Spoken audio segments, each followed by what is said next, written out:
On voit qu'il y a une personne qui pense beaucoup à toi. Tu vois, je t'ai fait le tirage juste avant la vidéo. On voit bien, tu vois, qu'il y a cette âme qui a encore de l'amour pour toi. Qu'elle a très envie de revenir vers toi. Il y a vraiment cette sensation-là, mais il y a quelque chose qui le bloque vraiment. En tout cas, on te parle de quelqu'un qui t'était proche à un moment de ta vie, quelqu'un qui a clairement commis des erreurs avec toi. Elle a beaucoup de culpabilité, hein. On sent que c'est compliqué pour elle. Elle se fait clairement toute petite avec cette envie pressante de totalement avoir envie de revenir vers toi. On voit que les erreurs ont vraiment été faites, ça t'a fait énormément de mal. Et il y a cette culpabilité qui le lie. Alors, il ou elle, tu adaptes toujours par rapport à ce que tu vis.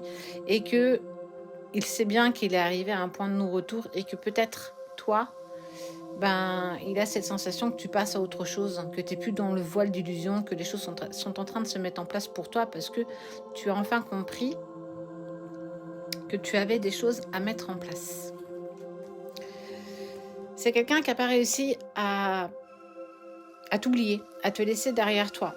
Même si, en fait, tu vois, il y a eu des mensonges, des non-dits, des choses que tu as découvertes qui t'ont fait énormément de peine et qui t'a clairement commis des doutes. On sent qu'il y a eu des doutes, des questionnements profondes, une question, qui t'ont aussi mis dans l'isolement. Mais il faut comprendre que là, il y a eu la pleine lune là, qui est passée il y a quelques jours.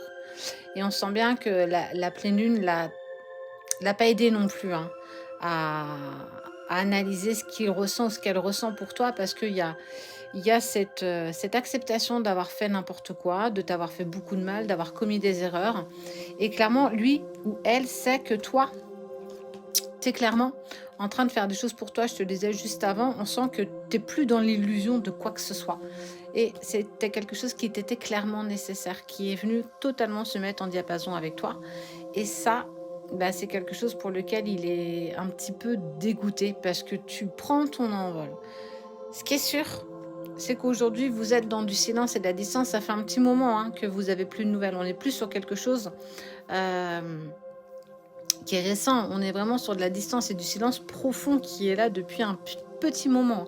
Toi, on sent que bah, t'as clairement été vers de la réussite personnelle. Tu es en train de comprendre et aussi de mettre des choses en place pour améliorer ce que tu vis, améliorer ta vie, tes relations, qui tu es.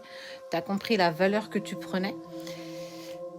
Mais c'est sans compter sur la ténacité de cette personne-là, là, qui de toute façon va reprendre une envie de contact avec toi. Ça veut dire que, tu vois, les deux dernières, elles t'indiquent qu'il va quand même ou qu'elle va quand même tenter de faire une reprise de communication avec toi. Ça ne veut pas dire que tu vas l'accepter. Ça ne veut pas dire que tu vas sauter de joie non plus. C'est peut-être même quelque chose que tu n'attends pas du tout. Tu pensais passer totalement à autre chose et que là, clairement, la vie, l'univers te remet cette personne dans ta vie. Pour quelle raison? Pourquoi on te le fait? Pourquoi on te fait vivre encore ça? Est-ce qu'il n'y a pas des choses encore peut-être à éclaircir avec cette personne ou du moins à essayer de discuter pour enlever, hop là, cette carte elle est où? Ici. Ces doutes que tu as traversé toi, tout comme ton autre. En tout cas, il y a cette envie de reprise de communication pour parler de ce qui s'est passé. À toi de voir. Tu auras les cartes en main à ce moment-là pour savoir ce que tu veux faire, ce que tu dois faire et tu sauras écouter tes ressentis et ton cœur.